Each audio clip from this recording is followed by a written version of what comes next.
So let's talk a little bit about editing. So you have your first draft. How are you going to start editing? Well, the first thing, let's start with big picture first. So let's edit paragraphs. So how do we edit paragraphs?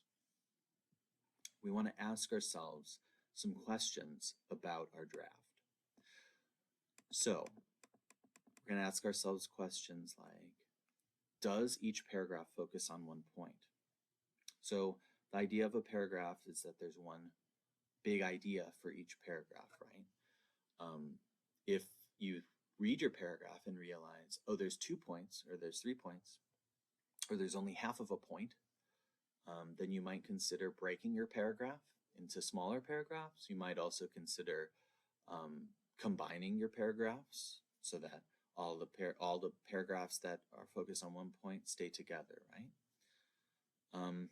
So you would want to do this structurally so that the reader has a good idea of what the main points are for each of your paragraphs and regarding the whole essay as an organized whole, right?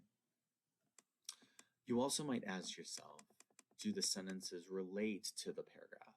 So each paragraph should have a main point. If there's a sentence in there that's not related to the main point, where should that sentence go? Should you remove it? Should you delete it? Should it still be there? Is it a tangent? You ask yourself those questions. Next question, is there enough detail to develop the paragraph's main point? So if you are making a point with this paragraph, did you successfully make it? Do you need more detail in order to successfully make it? Or do you need less? Does it go on too long and repeat itself a little bit?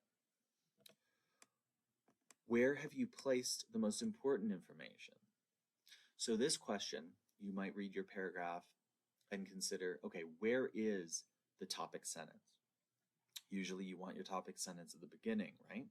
And maybe you want to restate it at the end. The beginning and the end tend to be the most emphatic places in a paragraph. So you want to save those for the most important things. Are the paragraphs especially long or short? So if you look at your paragraphs and one is super long, maybe you could break that one in two. If one's super short, maybe you could add to that one. Maybe the length of the paragraphs shows that you're spending too much time on one topic and not enough time on another topic. It gives you an idea of where to expand, where to contract. And check how the paragraphs fit together. So usually we want to start paragraphs with a transition, and if the transitions don't make sense, then the reader can easily get lost, right? You also want paragraphs to follow some sort of order if you can. So if it's chronological, then you could consider, okay, does this happen, then this happen, then this happen, stuff like that. If it's based on examples, you could be like, okay, this is this example, this example, this example, and all 3 paragraphs have examples, and that's the organization, and that's how they fit together. Do the beginnings paragraphs catch readers' attention? So in that first sentence, you don't want the reader to already be bored, right? You want them to know what you're about to talk about and also be interested in what comes next. So does the first sentence grab them? And do the final paragraphs provide a satisfactory ending? So look at those paragraphs, look at the way they end. Do they end in a way that feels conclusive? Do they leave the reader hanging?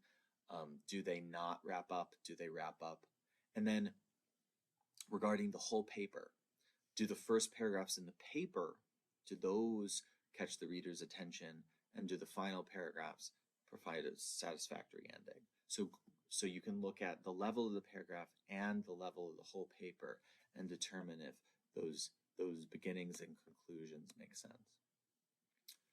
So then you're also going to want to consider editing sentences, right? So at the level of the sentence, what can we improve? So obviously you want to check to see if each sentence is complete. Does it have a complete idea? Is it a sentence fragment? Have you punctuated it correctly? All that stuff that makes a sentence, right? Check use of passive voice. So a passive voice is when something's happening to you. An active voice is when you're doing something, right?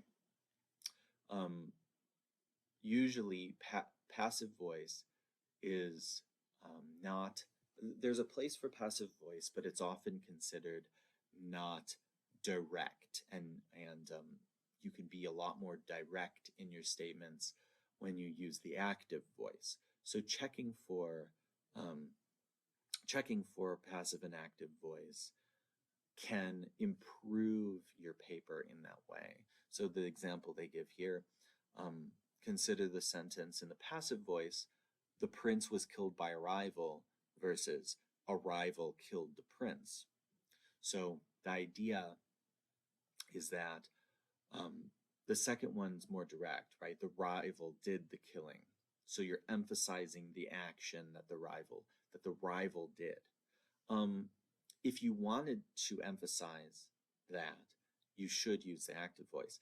You could have the opposite take, though. You could say, I want to emphasize what happened to the prince. It's really about the prince. So then you would say, you would keep the first one, the prince was killed by a rival, even though that's in the passive voice. So it depends on what you're trying to emphasize, though oftentimes the active voice sort of should be the default.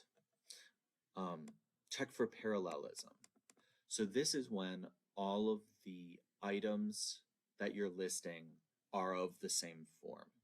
So the examples given here, lion, tigers, and bears, those are all nouns, right? And they're all plural nouns. The next ones, hopped, skipped, and jumped. So those are all verbs, and they're all past tense verbs. So here are clauses. He came, he saw, he conquered. Those are all clauses. They all have the same subject, right? So they're parallel in that sense.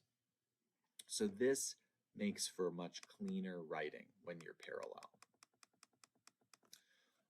Do many of your sentences begin with it or there?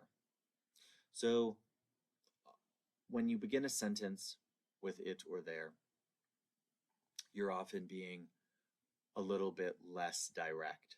You're usually phrasing it in a way that probably could be phrased in a more direct way. So the example given here, there are reasons we voted for him. So you're using there as the first word of the sentence. Now, you could have said, we had reasons to vote for him. So in both of those, you're saying the same thing. But in this one, you're being much less direct.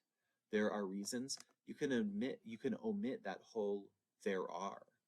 And you can just say, we had reasons to vote for him. It's much more direct that way. Then, are your sentences varied? So you may want to vary sentences. When sentences all are the same structure, they can sound monotonous. It can sound like you're just reading a list almost. But there are uses for that. So if, like with parallelism, you don't want to vary so much that you're no longer using parallelism, like we talked about 1 second ago.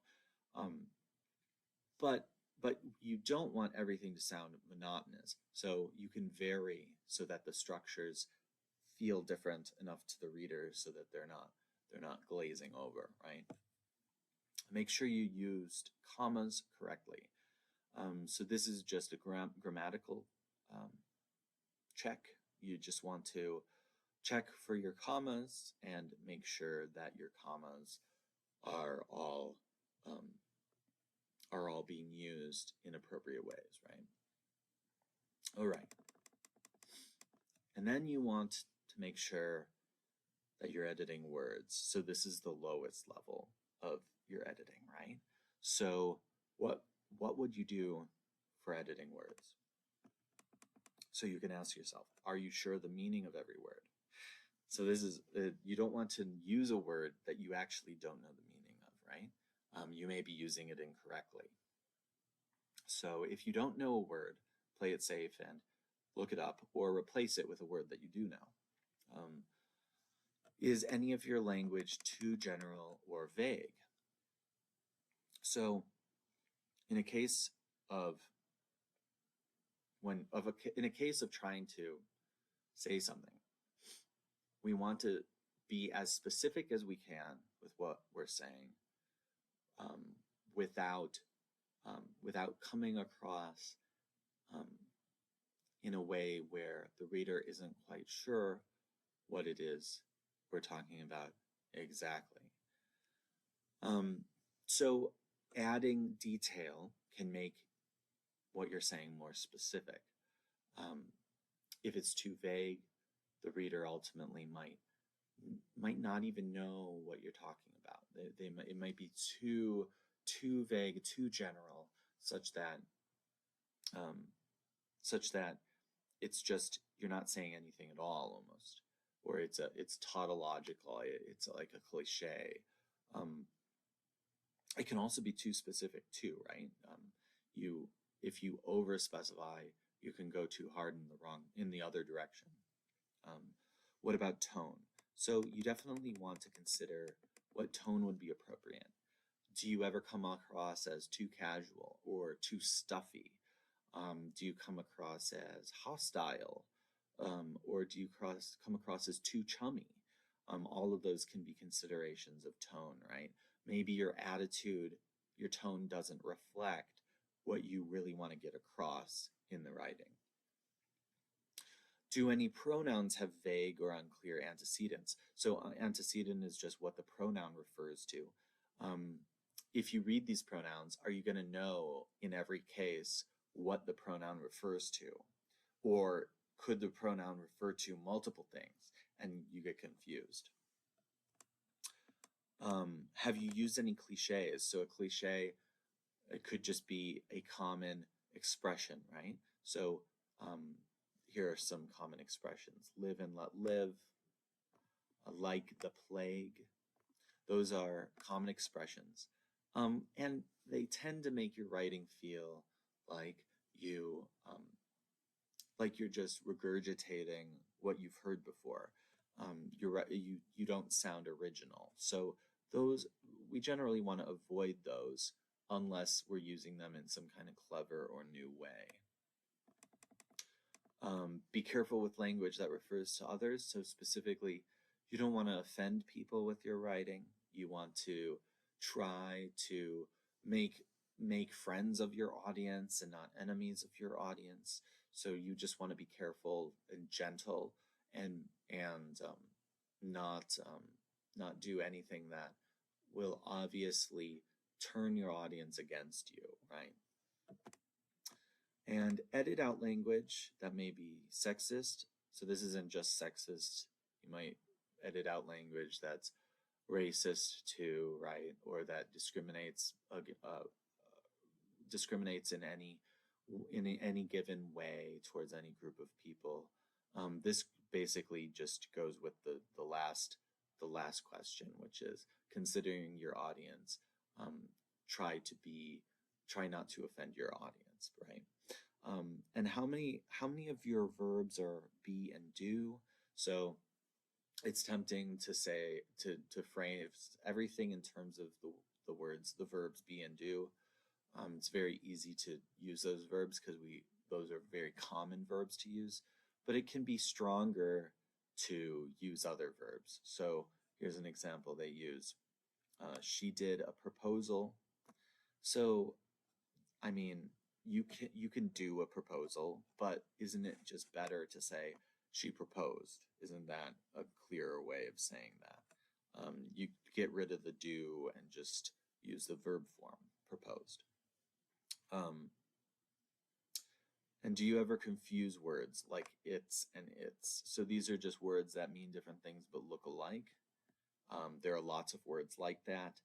And you just want to make sure that you're not using words that are look-alike words in the improper way. So those are a lot of things you can do at the level of words to edit and make your writing better.